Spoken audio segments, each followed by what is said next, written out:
What's the creepiest thing a guy has done that was meant to be romantic? It was my first job out of college, and I went to a lot of networking events. I met a guy who was older, gray hair, balding, and had maybe a 15-minute conversation with him about very mundane topics. We exchanged business cards and moved on to the next contact. Next day at work, I get a huge bouquet of flowers. This thing easily cost over $100. They arrived right as I was leaving for a meeting with a coworker, so I didn't really have time to think about them. Get back, and I have 2 messages from the guy asking if I have received the flowers. As I'm listening to the messages, he calls again.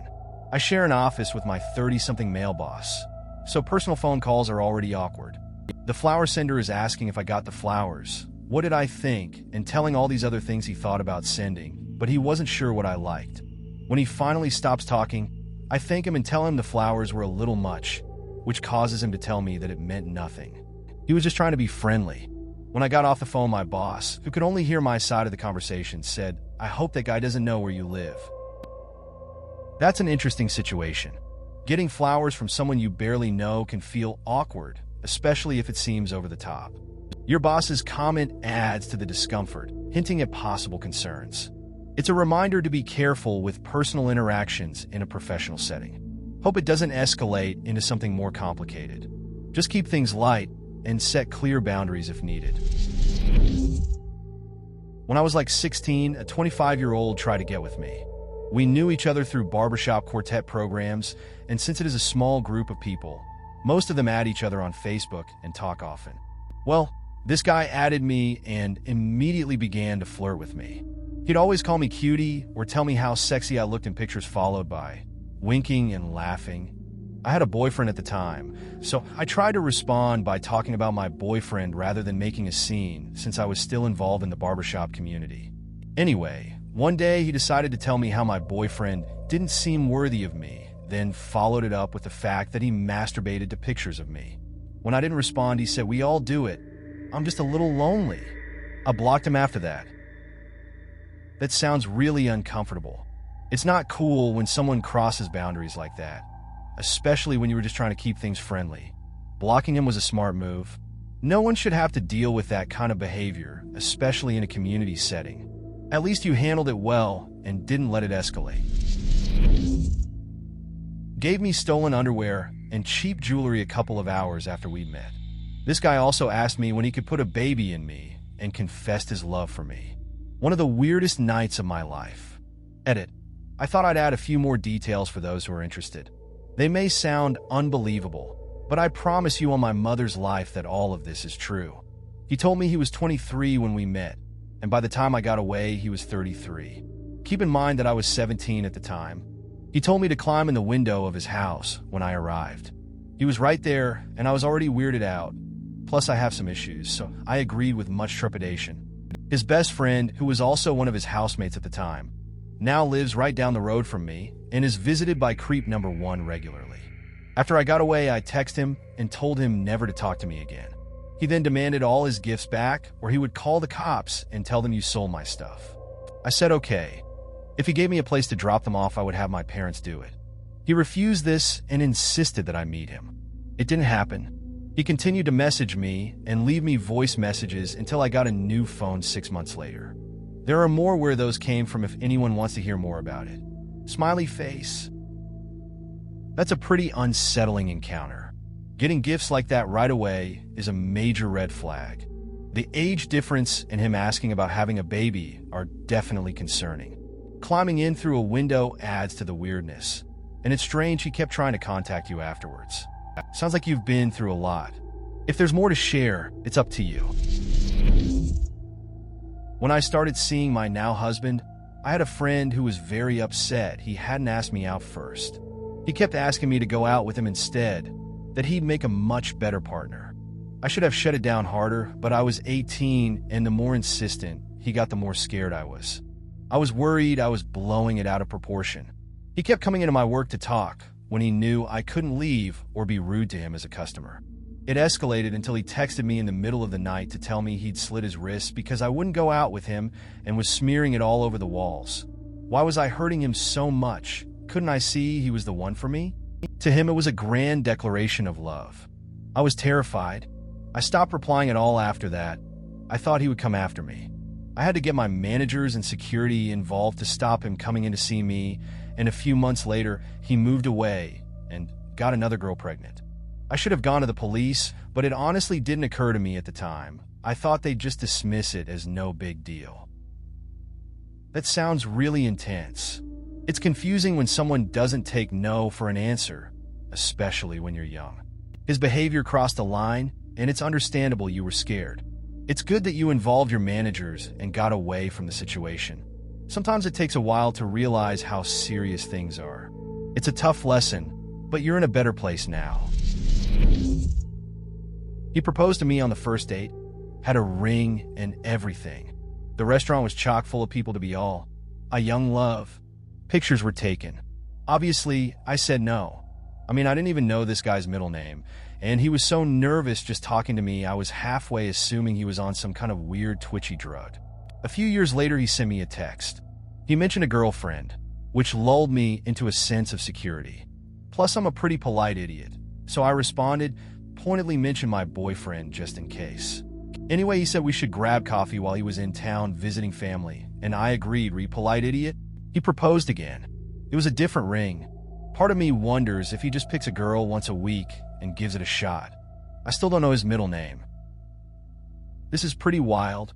It's one thing to propose on the first date, but to do it again years later without really knowing each other is a whole other level. Seems like he's got a pattern going, maybe looking for a quick yes. Kind of funny that you still don't know his middle name. I guess some people just like to jump in without thinking it through. I had this long-distance BF when I was a kid. He moved to another state, which was great for my parents because he was older and they hated him. So he sends me a care package one day. Huge box. Open it up in front of my dad, of course.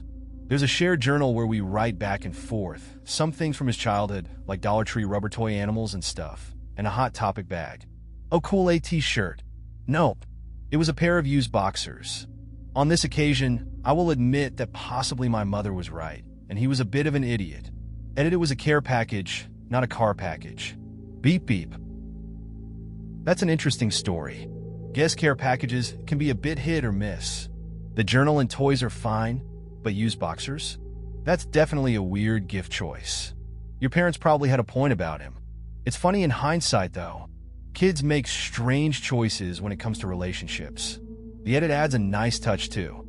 Simple mix-up, but it's cool to clarify. I was late to physics class one day, big engineering school, so lectures were huge. So took the first available seat in the back row next to a kid I didn't know. Instead of just sitting quietly and listening to the lecture, he introduces himself and starts talking to me. I tell him I want to hear the lecture, so he quiets down, but stares at me the rest of the class. Next class, I sit down more towards the front. He comes in and sits next to me. Same thing happens for the next 5 classes, despite me showing no interest in talking to him / interacting with him, and having even turned him down twice to go on a date. The next class, being annoyed with the situation, I choose an aisle seat with the seat next to it already taken. Kid walks in and sits on the floor next to me in the aisle. It was absurd. It's kind of amusing how persistent some people can be. You just wanted to focus on the lecture, but he kept trying to engage. Choosing a different seat makes sense, but sitting on the floor is a bold move. Seems like he really wanted to chat. At some point, it might have been easier to tell him straight up to back off. But I guess that wouldn't have ended the comedy of the situation.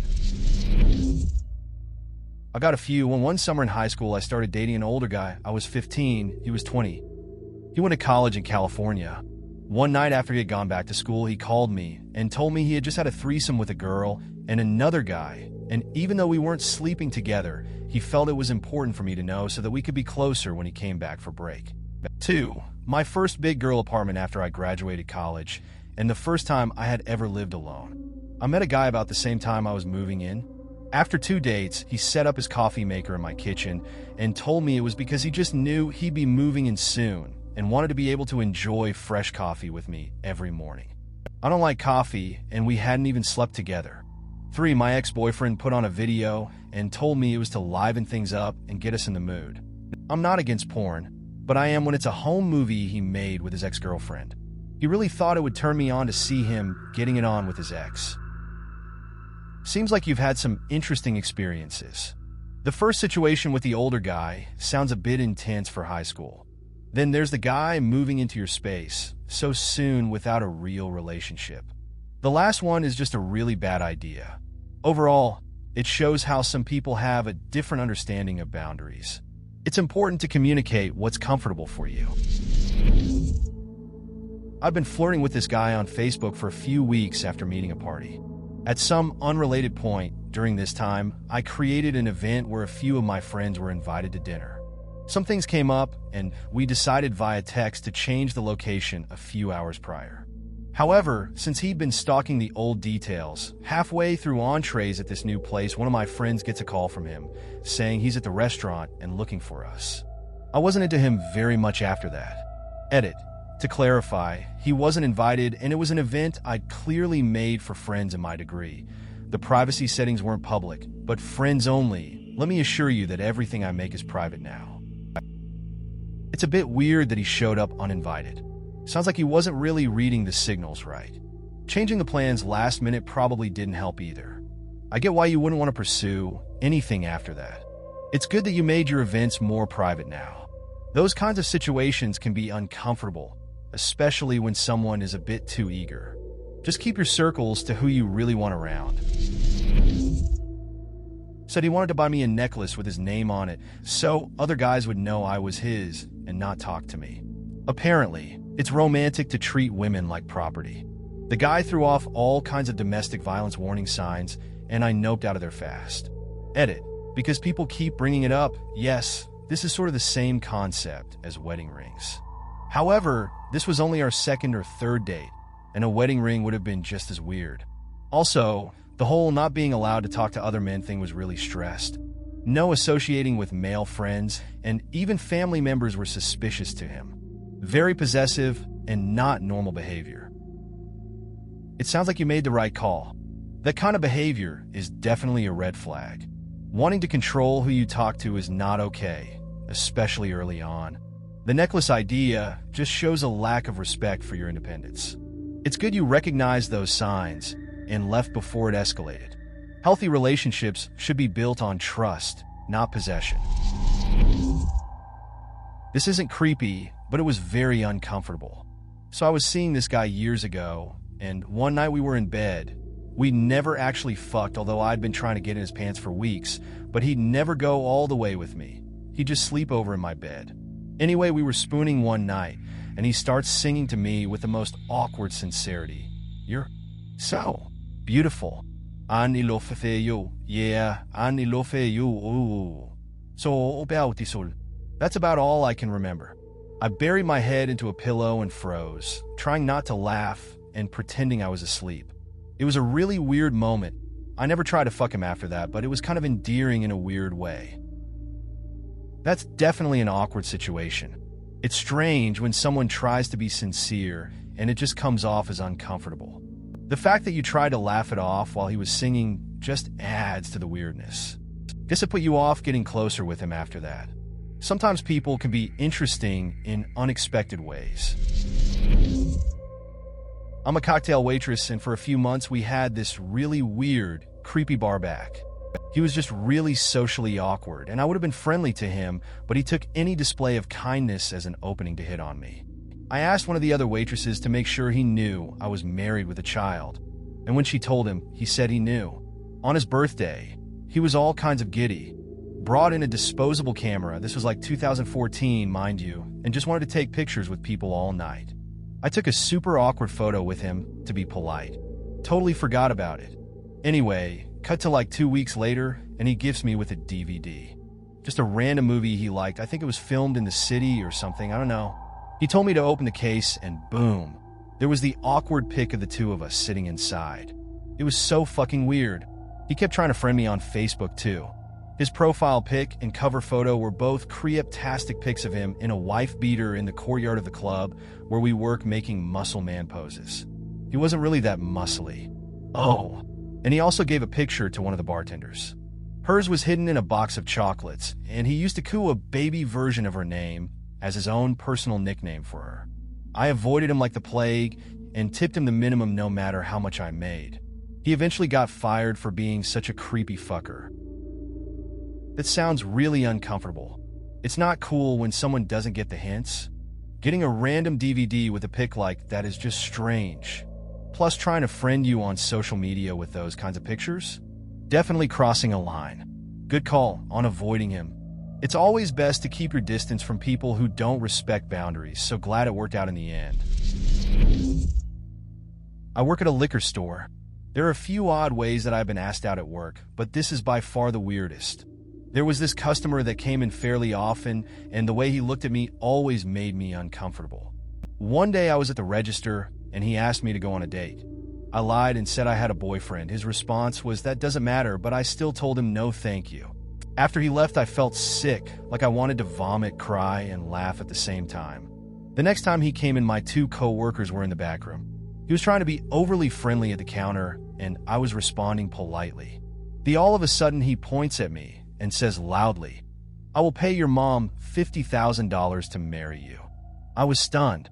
The only way I could think to reply to this was to act like it was a joke, so I told him that I was probably worth more than that, because I was the oldest daughter. He looked disappointed, then pointed at me again and told me that he would be back. That's definitely a strange way to approach someone. It's awkward when customers cross personal boundaries, especially with comments like that. Your response was pretty clever, pretending to treat it as a joke. It probably caught him off guard. Having to deal with uncomfortable situations like that at work isn't fun. Hopefully, he doesn't come back anytime soon. It's just unsettling when some people can't take a hint. A guy got my phone number because we were assigned to a group project at school. It was 4 or 5 people in the group, and we all had to exchange contact information. This guy used mine to call me up and tell me things he liked about my body. His comments were all sexual. I was young and inexperienced and had little in the way of self-esteem or assertiveness, so I tried to politely steer him back to the school project for a few of these calls, and then just quit answering the phone at all, until I heard the caller's voice on my answering machine. That project was over in a few weeks, and he still kept calling.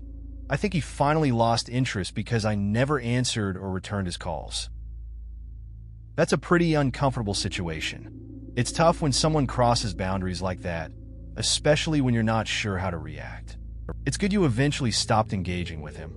It's important to prioritize your own comfort and safety. Ignoring those calls was probably the best choice. You shouldn't have to deal with unwanted comments or pressure, especially in a school project context.